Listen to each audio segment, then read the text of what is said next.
let's get real. When you lie awake at night wondering if marrying this person was the biggest mistake of your life, that's not just a rough patch, that's a crisis. We all hit bumps in the road, but when your gut won't let you rest and your spirit feels drained every time you walk through the front door, that's not just stress, that's a signal, and ignoring that signal doesn't make it go away. It buries it deeper, until one day it erupts in ways you never expected, through anger, silence, infidelity, or just plain emotional detachment. People say love is the answer, but love isn't always enough. Love doesn't magically repair betrayal. It doesn't fix years of being talked down to, ignored, or emotionally starved. You can love someone and still be completely incompatible. You can love someone and still be miserable. If you're holding on to the belief that love alone will heal everything, you may already be slipping, because when trust, respect, and partnership are missing, love becomes a weight, not a gift, and maybe the question isn't, was our marriage a mistake, but what did I ignore to get here? Was this person a reflection of my unmet needs? Was I looking to fill a void, to escape loneliness, or to feel safe? Sometimes what looks like a mistake is really a mirror showing us where we weren't whole to begin with. And that doesn't make you weak, it makes you human, but what you do once you see that mirror, that's what defines your future. There's also the danger of comfort, not the warm, secure kind. The kind where you slowly let go of your dreams, your voice, your standards, because it's just easier that way. You stop challenging each other, you stop growing, and then one day you wake up next to a person you no longer recognize, and worse, you no longer recognize yourself. That's not a relationship, that's a stalemate, and no amount of shared history will make that feel like home again. Too many couples live by the silent scoreboard, each one quietly counting their sacrifices, their hurts, the things they gave up that were never appreciated. That scoreboard becomes the only way to feel seen, but it's a poison. Every mental tally builds resentment, and resentment, left unchecked, becomes the quiet killer of every marriage. It doesn't always scream. Sometimes it just pulls you away, little by little, until the space between you is filled with nothing but disappointment.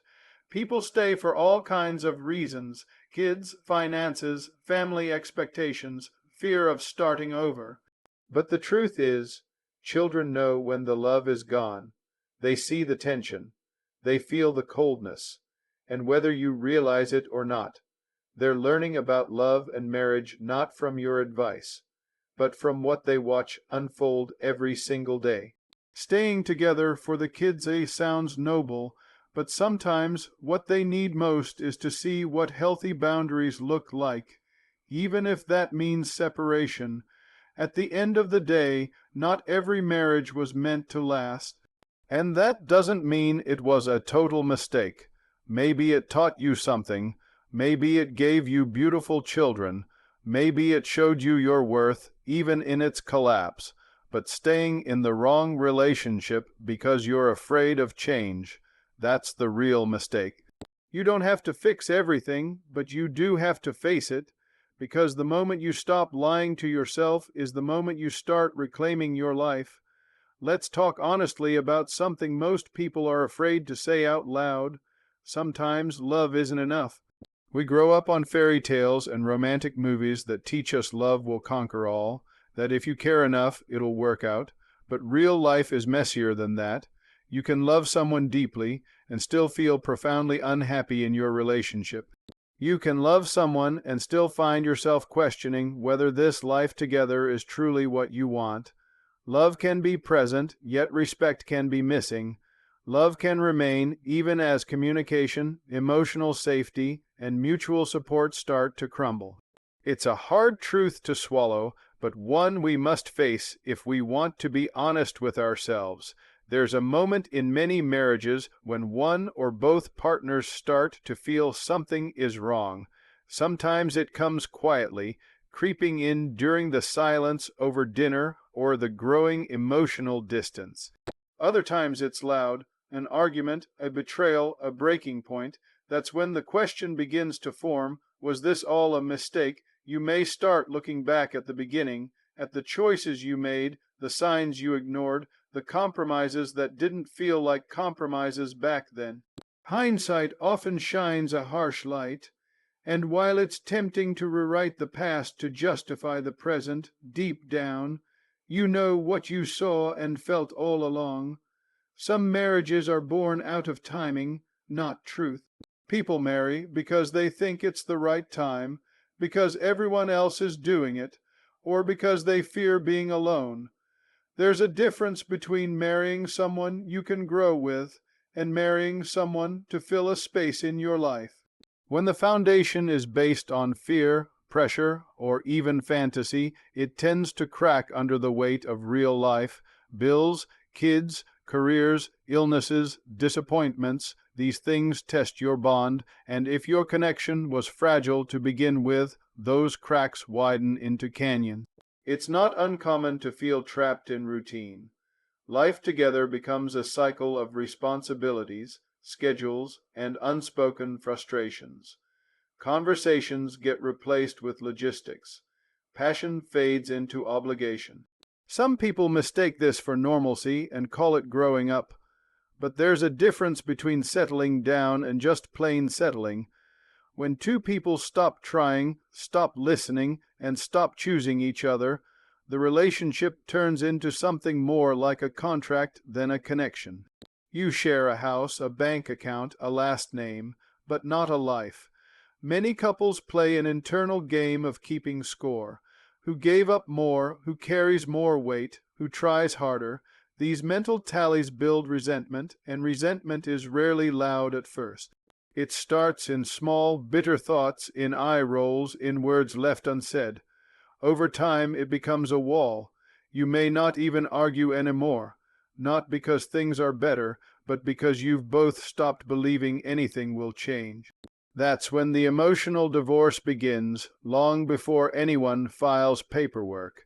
And if you think the children don't see what's happening, think again. Kids are far more observant than we give them credit for. They absorb the emotional temperature of the household. They know when affection is forced, when conversations are cold, and when love has left the building. Staying together for the kids is a phrase that often masks fear of change. But what children need isn't a perfect family image. They need real examples of emotional honesty, self-respect, and the courage to choose happiness, even when it's hard. The truth is, not all marriages are meant to last forever. That doesn't necessarily mean they were a mistake. Some relationships are stepping stones that teach us who we are, what we need, and what we cannot accept. But staying in a marriage out of guilt, fear, or habit, that's where the real mistake lies. You don't have to have all the answers right now, but you do have to ask the right questions. Was this marriage a mistake, or are you just afraid of facing what the answer might mean for your life? Either way, it's time to stop pretending and start telling yourself the truth. Because living a life, especially in love, is the heaviest burden of all. Sometimes what feels like a mistake is actually a mirror. You look at the person you chose, the life you built, and start to see more than just their flaws. You begin to see your own. Your choices, your fears, your patterns. Maybe you married someone who reminded you of a parent you were still trying to please. Maybe you were trying to fix someone, hoping that love could heal wounds they never took responsibility for. Maybe you needed to feel needed. It's hard to admit, but many people choose a partner not because it's the healthiest match, but because it fits a familiar emotional script. And when that script starts leading to pain, it's natural to wonder if the whole relationship was doomed from the start. This reflection doesn't mean your marriage was worthless or that your love wasn't real. It means the relationship is showing you things about yourself, your insecurities, your boundaries, your capacity for tolerance, and sometimes your fear of being alone. We often don't realize we're reenacting old emotional patterns until the cracks begin to show. You may see in your partner the very behaviors you promised yourself you'd never tolerate. Or you may find that in trying so hard to make it work, you've lost sight of your own identity. That's when the mirror becomes sharp, when it cuts deep enough to wake you up, Looking into that mirror is painful, but necessary. It asks you to take ownership not just of your partner's flaws, but of your own choices. What did you ignore? What did you explain away? What red flags did you justify because you didn't want to start over? Or because you believed you could love someone into changing? It's easier to blame the other person, but the real growth comes when you ask yourself why you stayed as long as you did, why you settled for less than what you knew you needed, and why you called it love when it often didn't feel like it. This kind of self-examination doesn't mean you failed. It means you're waking up to truth. Not every relationship is built to last forever. Some are built to teach us lessons we wouldn't have learned any other way. The mirror your marriage holds up may reveal some hard truths, but it can also show you the parts of yourself that are ready to grow. It might show you how much strength you've gained from surviving something that nearly broke you. Or it may show you that you've been shrinking yourself to maintain peace, and now it's time to expand into who you were always meant to be. It's a hard reality to face, but one of the most important. Because once you understand that your marriage may not be the mistake, but rather a reflection of your unhealed places, you can start the real work. You can begin to heal those wounds, set new boundaries, and make choices from a place of self-respect rather than desperation. Whether that means fighting to rebuild what's been broken or finding the courage to walk away, it has to come from a deeper understanding of yourself, not just a reaction to the pain. Sometimes the mirror shows you that your partner is on their own journey, and that journey no longer aligns with yours. Maybe you've outgrown each other, or maybe only one of you has been willing to do the work. It's not about blame, it's about clarity. Staying in a relationship out of fear, guilt, or habit keeps both people stuck. Letting go, when done with honesty and compassion, can be the most loving act for both of you. Not every ending is a failure. Sometimes it's a release. So maybe the marriage wasn't a mistake. Maybe it was necessary. Maybe it gave you exactly what you needed to see, to feel, and to understand in order to finally come home to yourself. The real mistake would be refusing to learn from it, ignoring what the mirror is trying to show you, because when you turn away from the truth, you stay stuck. But when you face it, no matter how painful, you move forward. And that's where healing begins. Ask the hard question, were you ever truly compatible, or did you just get comfortable? In the beginning, everything feels effortless. You laugh, you connect, you dream. But comfort can be deceiving. You settle into routines, you adapt, you compromise, and before long, what once felt like passion becomes a pattern. It's easy to mistake comfort for connection, especially when life is busy and distractions are constant. But years down the line, you may find yourself lying next to someone who feels more like a roommate than a partner, wondering how you got here. And when that moment arrives, the question isn't whether you loved each other. It's whether you grew together or simply stood still in the same place. Compatibility isn't just about liking the same movies or agreeing on where to live. It's about core values, emotional availability, and the ability to evolve side by side. If your idea of love is closeness and theirs is distance, or if you process pain with silence while they need to talk, the gaps start to widen. They're not always visible at first, but over time, unspoken needs, unmet expectations, and differing visions of the future start to feel like walls. And when those walls go unaddressed, resentment seeps in quietly, almost invisibly. You start keeping score, tracking every slight, every sacrifice, every time you felt alone but stayed silent, and that silence begins to speak louder than words ever could. Resentment is a slow poison. It doesn't arrive all at once. It builds, drip by drip, over years of not feeling heard, understood, or valued. You may convince yourself you're staying for the right reasons, to keep the family together, to avoid conflict, to stay loyal to vows you took with a different version of this person, but loyalty without fulfillment becomes bitterness. You smile at dinner, you play along at family gatherings, and then you lie awake wondering if this is what love is supposed to feel like. The longer you ignore the resentment, the more it replaces affection, until all that's left is duty. And then there's the question of time. Time has a way of convincing us that the longer something lasts, the more worth saving it must be, but time alone doesn't equal depth. A decade with someone you feel emotionally distant from can be lonelier than a month with someone who truly sees you. You don't owe anyone your life simply because they were part of your past. You owe yourself a future that feels honest. A future where you don't have to pretend that fine is enough, because pretending is exhausting. And eventually, even the strongest pretenders run out of energy. When children are involved, the decision becomes even more complicated. You tell yourself they're better off with both parents in the home, that keeping the family intact matters more than personal happiness.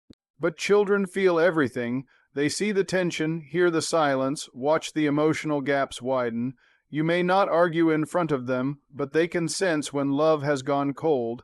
They learn about relationships not from your advice, but from your example. And what they see will shape their understanding of love for the rest of their lives. Staying together, for the kids, sounds noble. But what if they need to see what self-respect, boundaries, and emotional truth really look like? At some point, you have to stop asking if this was all a mistake and start asking what you've learned. Maybe it wasn't a mistake but a mirror that showed you what you were willing to accept, what you lost sight of, and what you truly need. Maybe it revealed your patterns, your fears, your unhealed wounds. That's not failure, that's clarity, and clarity is power. Whether you choose to fight for the relationship or walk away from it, the most important thing is that the decision comes from truth, not fear. Because fear will keep you in places your heart left a long time ago. So ask the hard question, not just once, but again and again, until the answer is so clear it no longer scares you. Were you truly aligned, or did you learn to survive side by side without ever really thriving? Did you grow stronger together, or did you grow apart while pretending everything was fine? The answers may not come quickly, they may come with grief, but buried beneath the pain is the freedom to choose differently, to rewrite the story from this point forward. And that choice is yours alone to make. The silent scoreboard is one of the most damaging dynamics in any marriage. It's not always spoken out loud, but it's there, quietly keeping track of who's done what, who gave up more, who carried the heavier emotional weight. One partner remembers the times they stayed silent during an argument just to keep the peace, while the other recalls the promotions they passed up to support the family. These silent tallies may never be discussed openly, but they live in the background, shaping every conversation, every interaction, every moment of tension. The problem is that this invisible scoreboard turns the relationship into a competition, not a partnership. Keeping score creates a sense of imbalance and builds a case file of grievances. Each person becomes more focused on what they're not getting than on what they're giving. Instead of solving problems together, you start building emotional walls and with holding affection as a form of protest. One person pulls away, the other retaliates, and before you know it, you're in a cold war.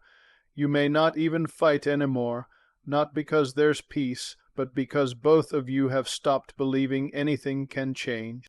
And that's a much scarier place than conflict. That's where emotional disengagement lives. What makes this scoreboard so destructive is that it often starts with real, valid pain. Sacrifices were made. Needs went unmet. Apologies never came, but instead of addressing those things in the moment, they get buried and logged, and the weight of them builds up over time. The more you suppress, the more you resent. And the more you resent, the harder it becomes to connect genuinely. Even small gestures of kindness begin to feel transactional, like currency in an emotional economy that's already bankrupt. When you're operating from the scoreboard, intimacy becomes a negotiation. You don't share your feelings because you want to connect, you share them because you want to win. You don't listen to understand, you listen to defend. Everything becomes about keeping your place in the moral high ground, proving that your pain matters more or that your efforts deserve greater recognition. But love doesn't survive in a courtroom. It needs vulnerability, not evidence. It needs forgiveness, not a verdict. If you're constantly building a case, there's no room for healing. It's natural to want to feel acknowledged. Everyone wants their pain to be seen, their sacrifices to be appreciated. But when you're both stuck in the mindset of "what about me," the relationship loses its sense of "what about us." That shift, when the focus moves from unity to individual validation, is the turning point where so many marriages begin to unravel. You stop seeing each other as partners and start seeing each other as opponents, and once that line is crossed, it's hard to find your way back. To move forward, the scoreboard has to be dismantled. That means having the conversations you've been avoiding. It means choosing honesty over comfort and vulnerability over pride. It means being willing to say, "I'm hurt," without expecting immediate repair, and being open to hearing, "I didn't know," without turning it into ammunition. It takes both people letting go of the need to be right in order to rebuild something real. And if only one person is doing that work, the scoreboard might remain in play no matter how badly you want it to disappear. The truth is, as long as you're keeping score, nobody wins. The marriage becomes a game of endurance rather than connection. But when both people put down their lists, stop keeping tally, and start listening without judgment, there's a chance for something different. Not perfect, not painless, but honest, and in that honesty there's a possibility for repair, or at the very least, peace. Because love doesn't need to be earned through sacrifice or measured through suffering. It needs to be chosen over and over again, with open hands and no conditions. Resentment is a slow poison. It rarely starts with something dramatic. In most marriages, it begins with small disappointments, an ignored request, a dismissive tone, an unmet need. These moments seem insignificant at first. You brush them off, tell yourself it's not worth bringing up, or convince yourself you're being too sensitive. But over time, these small wounds collect. They don't go away. They sit quietly, growing heavier with each passing day, until the emotional weight becomes unbearable. By the time the resentment finally surfaces, it's often deeply rooted and far more difficult to resolve than the original issue ever was. What makes resentment so dangerous is its ability to hide in plain sight. You may still be saying "I love you." You may still be making dinner, attending family events, and checking in during the day. But under the surface, there's a layer of bitterness that taints every interaction. You start pulling away in subtle ways. Less eye contact, shorter conversations, fewer physical touches. You begin to anticipate being let down, so you stop hoping things will change.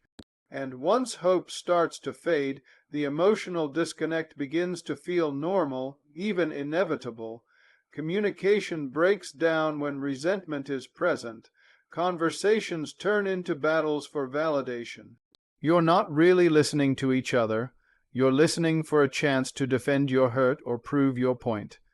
You start using phrases like "you always" or "you never," and suddenly every disagreement becomes a referendum on the entire relationship. Instead of working through an issue, you're both trying to win the argument, and in that environment, no one feels safe enough to be vulnerable. Walls go up. Honesty gets filtered. Intimacy suffers. Often, resentment grows because one or both partners have been silencing themselves for too long. Maybe you've been trying to be the bigger person. Maybe you've convinced yourself it's not worth the fight. Or maybe you've been afraid that if you speak up, it will lead to conflict or rejection. But silence doesn't keep the peace, it delays the explosion. Unspoken truths create distance, and that distance becomes a breeding ground for assumptions, misunderstandings, and emotional detachment. Resentment thrives in silence, feeding off everything left unsaid. It's also important to understand that resentment doesn't always come from malice. Sometimes your partner doesn't even realize they've hurt you. Sometimes they're caught up in their own struggles, their own stress, their own blind spots. That doesn't excuse their behavior, but it does mean that harboring resentment without communicating your pain only deepens the divide. You can't fix what you won't name. And if you keep pretending everything's fine while feeling increasingly angry or invisible, you're setting the relationship up to fail. Letting go of resentment is not about forgetting or minimizing your hurt. It's about choosing to face it, express it, and process it in a way that creates the possibility of healing. That starts with uncomfortable conversations. You have to say what you feel, even if your voice shakes. You have to listen even when it hurts, and most importantly, both partners have to be willing to take responsibility, not just for what they did or didn't do, but for how they're going to show up differently moving forward. Without mutual accountability, resentment simply resets and begins its cycle again. In the end, resentment will either force growth or guarantee distance. You can't have both connection and unspoken bitterness living in the same space. So ask yourself, what are you still holding on to? What conversations have you been avoiding? What pain have you normalized because it felt easier than confrontation? These are hard questions, but they matter. Because resentment doesn't just kill love. It erodes your sense of self, and healing begins the moment you choose honesty over quiet suffering. History does not equal destiny. Just because your relationship started one way, or even went wrong for a long time, doesn't mean it's doomed to stay that way forever. Many people stay stuck in painful patterns because they believe the past defines what's possible in the future. They think we've always struggled with this, or they've never changed before, so they never will. That kind of thinking makes your history into a trap. But the truth is, your past can only determine your future if you let it. People can grow, patterns can shift, and sometimes all it takes is a moment of clarity, a deep conversation, or a renewed commitment to begin rewriting what comes next. The power to change begins with awareness. You can't change what you're not willing to see. Maybe you've realized that your marriage has been driven more by survival than connection. Maybe you've both fallen into roles that no longer reflect who you are today. That's not a death sentence, it's an invitation. It's a chance to ask yourself, who are we now? And who do we want to become? Marriage, like anything worth keeping, has to evolve. If you're still trying to live by the rules or routines you created a decade ago, chances are those things no longer fit. Growth means letting go of outdated expectations. Still, just because change is possible doesn't mean it's easy. It takes two people showing up, not just physically, but emotionally and mentally. It requires vulnerability. That means being willing to hear hard truths about yourself without becoming defensive. It means being open to forgiveness and also being brave enough to ask for it. If one person is fighting for change and the other is stuck in denial or blame, it won't work. Real transformation comes from mutual effort, not one person carrying the weight of the relationship while the other avoids discomfort. Often, couples don't even realize they've stopped believing in the potential of their marriage. They go through the motions, hoping things will get better on their own, but deep down they've stopped expecting anything different. That quiet resignation is dangerous. It kills connection without making a sound, but just because you've lost faith doesn't mean it can't be restored. It starts with choosing hope again, even in small ways. A real conversation, a shared goal, a new habit. When both people decide that the past doesn't get to write the last chapter, things begin to shift, of course. Some histories are built on trauma, betrayal, or deep neglect. In those cases, choosing a new future may mean walking away, not staying. Forgiveness doesn't always mean reconciliation. Sometimes healing means releasing the story you tried so hard to fix so you can start writing one that actually honors who you are. You are not required to stay loyal to a version of your relationship that constantly drains you. There is no prize for endurance in pain. The goal isn't to preserve history, it's to create peace, whether together or apart. But if you do choose to stay, let it be a conscious choice, not a passive one. Stay because you believe there's something worth rebuilding. Stay because you're both committed to doing the uncomfortable, ongoing work of growth. Stay because you see the potential, not just the problems, and if you choose to walk away, let that be a conscious choice too, one made with clarity and self-respect, not just frustration or fear. Either way, your history only matters if it teaches you something. The question is whether you'll use it to stay stuck or to step forward. So no, history does not equal destiny. Your past is a part of your story, but it's not the whole story. What happens next is up to you, and up to both of you if you're willing to face the truth, release old narratives, and decide together what comes next. It's never too late to turn the page. It's never too late to stop repeating what hurt you and start creating something that heals. The future doesn't have to look like the past. It can look like growth. It can look like love redefined. It can look like freedom. Stop rewriting the past to justify the present. It's one of the quiet ways we lie to ourselves in relationships. We look back and smooth over the cracks, soften the betrayals, and minimize the pain, just to make staying feel more acceptable. We tell ourselves it wasn't that bad, or we were just going through a phase, or we were both to blame. And while sometimes there's truth in those reflections, more often they're a form of emotional editing. We revise history so that the present doesn't feel like a mistake. But ignoring what really happened doesn't heal it. It just delays the reckoning. When we rewrite the past, we protect ourselves from hard decisions. If we fully acknowledge the hurt, the imbalance, or the emotional neglect, we might have to take action. And action is uncomfortable. It demands change. It forces conversations we don't want to have and truths we don't want to face, so we rewrite the story instead. We turn red flags into isolated incidents. We call emotional withdrawal stress from work. We excuse broken trust as just a rough patch. It feels easier, and for a while it might even work. But underneath that narrative, your intuition knows the truth. That intuition is not your enemy. It's the part of you that remembers what it felt like to be hurt, to be unseen, to be let down. And when you ignore it in favor of a more convenient version of events, you're not just betraying yourself in the present, you're gaslighting the past version of you who went through it, the one who cried quietly, the one who hoped things would change, the one who kept showing up despite feeling empty.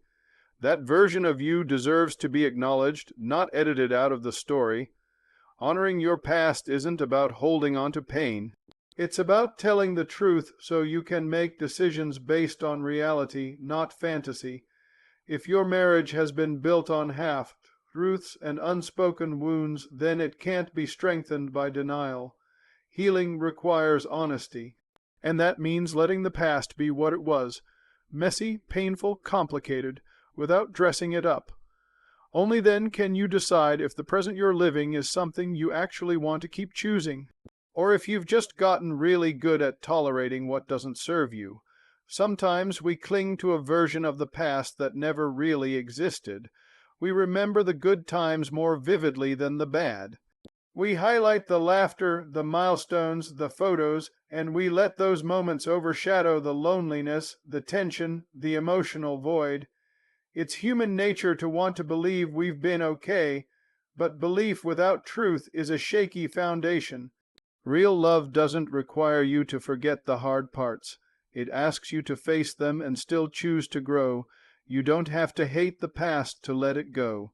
You can acknowledge what was good, what was real, and still admit that it's not enough to justify staying in a relationship that's no longer honest, fulfilling, or safe. Letting go of the rewritten version of the past doesn't erase the effort you put in or the love you gave. It simply gives you permission to stop carrying a story that no longer reflects who you are or what you need. That's not selfish. It's self-respect. So stop rewriting the past to make peace with the present. Instead, look at it clearly, see the full picture, the joy and the pain, the love and the loss, then ask yourself, if I met this relationship today as it is, would I choose it again? Would I stay for the person it has become, not just the person it used to be?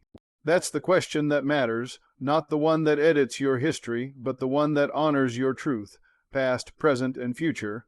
Kids know more than we think. Even when we try to shield them from arguments or hide our unhappiness behind forced smiles, they pick up on the energy in the home. They hear the tension in our voices, notice the cold silences, and sense the distance between their parents. Children are incredibly perceptive. They may not have the words to describe what's wrong, but they feel it in their bones. And when their home doesn't feel safe or emotionally stable, it shapes how they see love, conflict, and connection for the rest of their lives. When kids grow up watching their parents in a strained marriage, they internalize those dynamics. They start to believe that love is supposed to hurt, that silence is normal, or that emotional distance is just part of being in a relationship. They watch who apologizes and who doesn't, who walks away and who pleads, who shuts down and who explodes. These patterns become their blueprint. Without realizing it, we're teaching them what to tolerate, what to fear, and what to expect from their own future relationships. Sometimes parents stay in unhealthy marriages for the sake of the kids, thinking that keeping the family together at all costs is what's best. But children don't just need parents under one roof. They need examples of emotional health, respect, and honest connection. When a child watches two adults coexist without joy, kindness, or intimacy, they begin to associate love with duty, not with fulfillment. And they may carry that confusion into their own adult relationships, unsure of what real love is supposed to feel like. On the other hand, when children see their parents confront problems honestly, take accountability, seek help, and even make difficult decisions like separation with care and maturity, they learn resilience. They learn that love isn't perfect, but it is supposed to be safe. They see that relationships take work, and that sometimes the bravest thing two people can do is admit when something isn't working. That kind of honesty doesn't break a child. It models courage, integrity, and self-respect. Our children are watching us more than they are listening to what we say. They see whether we value ourselves. They observe how we handle stress, how we treat each other in the quiet moments, and whether we choose growth or cling to comfort. If we say, "This is fine," while everything in the house feels heavy and broken, they learn to question their own instincts. That confusion can turn into self-doubt, anxiety, or a fear of intimacy later in life. Clarity, even when it's hard, offers them a better path. It's not about being perfect parents or having a flawless relationship. It's about being real. It's about showing our kids that love includes communication, forgiveness, boundaries, and mutual effort. That sometimes love means knowing when to hold on and when to let go. And that pain, when faced honestly, can lead to healing. Children don't need us to pretend. They need us to be brave enough to live in truth, even when it's messy. So if you're asking whether your marriage was a mistake, consider the lessons your kids are learning from it right now. Are they learning about love or about survival? Are they seeing two people grow or two people endure? Your answers don't have to be perfect, but they should be honest, because kids know, they always know. And what they see in us becomes the story they carry into the rest of their lives. It's easy to think that every conversation about a struggling marriage needs to lead to a solution, a fix, or a plan to make things better. We feel pressured to solve the problem so we can move on and feel relief. But sometimes the most important thing isn't about fixing anything at all. Sometimes it's about facing what is the uncomfortable truth, the pain, the uncertainty, without rushing to patch it up or pretend it's not there. Facing what is means allowing space for honesty, even when the answers aren't clear or when hope feels distant. When you face what's happening in your relationship, you give yourself permission to sit with discomfort instead of avoiding it. You acknowledge the emotions that are often buried: anger, sadness, disappointment, fear. These feelings aren't obstacles to overcome. They're signals telling you what needs attention. Facing them head on is a way of honoring your experience and your partner's experience without judgment. It's a practice of emotional courage that can open the door to deeper understanding. Facing what is also means resisting the urge to jump into problem-solving mode too quickly. We live in a culture that values action and results, but emotions don't always respond to quick fixes. Sometimes what's required is patience and presence, not solutions. Being fully present with the reality of your relationship allows both partners to feel seen and heard. It creates a foundation where real change can eventually grow, because it's rooted in truth rather than denial or superficial hope. This kind of facing can feel overwhelming because it asks us to drop our defenses. It asks us to stop pretending everything is fine or that we have all the answers. That vulnerability can feel risky, especially when you're afraid of rejection or losing what you've built. But it's also the place where healing begins.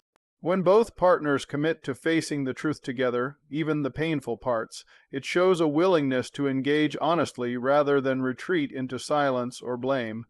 Sometimes facing what is means accepting that there might not be a neat resolution right away. You might not leave the conversation with a clear plan for change or a solution to the problems that weigh on you, and that's okay. The act of facing itself is meaningful. It breaks the cycle of avoidance and denial that keeps couples stuck. It can be the first step toward a more authentic connection, even if it feels messy or uncertain. It's important to remember that facing what is doesn't mean giving up hope or resigning yourself to pain. Rather, it's about acknowledging reality as it stands in order to create space for real possibilities. When you face the truth without filters, you make room for clarity about what you want, what you need, and what might come next. It allows you to decide from a place of honesty rather than fear or denial. Ultimately, the strength of a relationship isn't just measured by how quickly problems get fixed, but by the courage to face those problems openly. It's the willingness to stay present with each other's pain and confusion, to listen without judgment, and to accept the reality of where things are. Facing what is might not feel comfortable or easy, but it's one of the most powerful acts of love and commitment you can offer to yourself and to each other.